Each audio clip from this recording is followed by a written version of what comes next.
আজ আপনাদের সামনে এমন একটি গল্প নিয়ে এসেছি যেখানে নিজের বাবা টাকার বিনিময়ে নিজের মেয়ের ভবিষ্যৎ বিক্রি করে দেয়।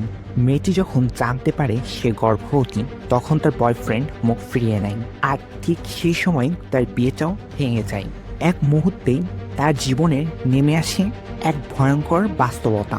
এই গল্পের মধ্যে রয়েছে নিঃস্বার্থ ভালোবাসার বিশ্বাসঘাতকতা, অন্যদিকে নির্মম বাস্তবতায় টিকে থাকার লড়াই।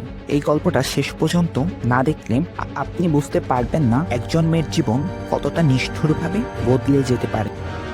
গল্পের শুরুতেই আমরা দেখতে পাই একটা কসমেটিক্স প্রোডাক্টের প্রমোশন ভিডিওতে অ্যাক্টিং করছে